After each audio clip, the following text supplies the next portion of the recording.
These are the top books I wish I read in my 20s. Here we go. These are in no particular order, but if you're in your 20s, you need to read this book, The Female Brain. Awesome book. Wish I read it in my 20s. Probably would have saved me a lot of time and trouble because this is a rather complicated book. Not surprising at all.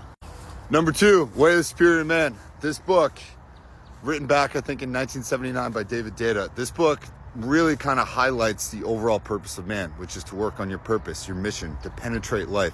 He uses the word penetrate a lot in this book, and it's not always in a sexual way, but he talks about how men are supposed to penetrate life, achieve. You're a fixer, you're a doer. You have to focus on those things. Everything else kind of falls in line after that. Add this to your list. Number 3, The Game by Neil Strauss. Kind of a pickup book, but a really fun one back in the late 90s, early 2000s about the pickup scene in LA. You can learn a lot from this book if you're in your 20s about how to peacock or how to neg, and it just kind of gives you a little bit more of the red pill, but will probably bring you back to a good, even center and help you kill your nice guy. Another one, The Rational Male. You can either read this one or No More Mr. Nice Guy. I actually don't like this author very much. I found this guy to be extremely pretentious, but there's information in here that you have to know if you're a dude in your 20s.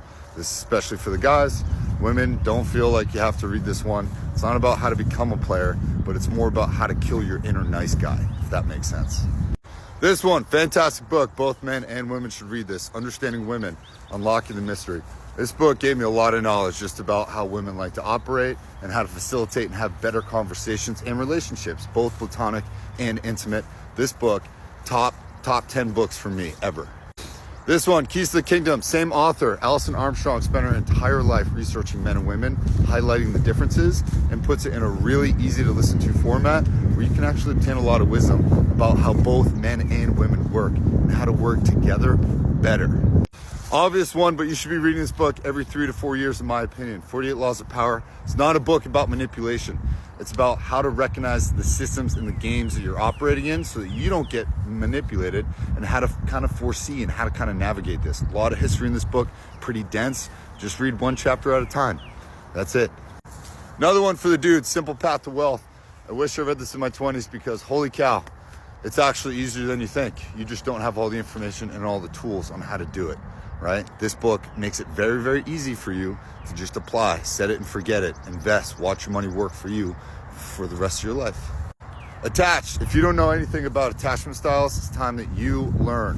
Whether you're secure, whether you're anxious, whether you're avoidant, and everything in between, you're going to be able to understand why you are the way that you are and why you operate in certain ways in relationships. And when somebody does something else, like leaves or pulls away or breaks up with you, how to essentially not make things worse. You need to understand attachment styles, and this book does a great job of it.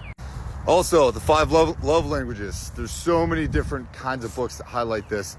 You got to know the basics, guys. Like this one, this will help you in so many different ways, right? Whether you are a giver, or it's quality time, or physical touch, or words of affirmation, or gift giving, or whatever the 5th one is. You need to know this stuff, right? Clearly I'm struggling. Probably time I went back and read it myself. This book will help you a lot in personal relationships. I guarantee it. Last one for the dudes, Coach Corey Wayne. Probably not my favorite individual. I find him to be a little bit pretentious and overbearing, but this information, super, super helpful for a dude, right? You want to be a top % guy, you need to learn this stuff, right? Maybe a little bit more red pill than you'd prefer. He has a lot of personal stories in here about ways that he screwed up and about ways that he's improving. And if you read this book, definitely a couple times, because he's going to tell you to read it 10 to 15 times, you're going to notice that you will always take away another piece of this, and it highlights what you should do in what situations. Guys, you got to read this book. Overall, if you're a dude in your 20s, you got to read books, you got to learn, you got to take on other people's wisdom so that you don't make the same mistakes that they did. That's why people write books. It's to educate, inform, and inspire. And if you make it a habit of reading, just try to do 30 minutes a day or 20 pages a day. Whatever comes first, you're always going to fill your brain with new information that helps you succeed in life. Maybe not now, maybe not in a few months, but definitely in the next couple of years. And I guarantee the next 5-10 years of your life, you're going to be happy that you read these books when you were younger. Make it a habit. Reading's important. Stop scrolling. And if you want one-on-one coaching, you know where to find me, because I'm always giving these book recommendations to my clients at the right time. As part of the work, that's part of the process of rewiring your brain so that your brain starts working for you so that you can get what you want out of life. See you guys in the next one. Have a great day, y'all.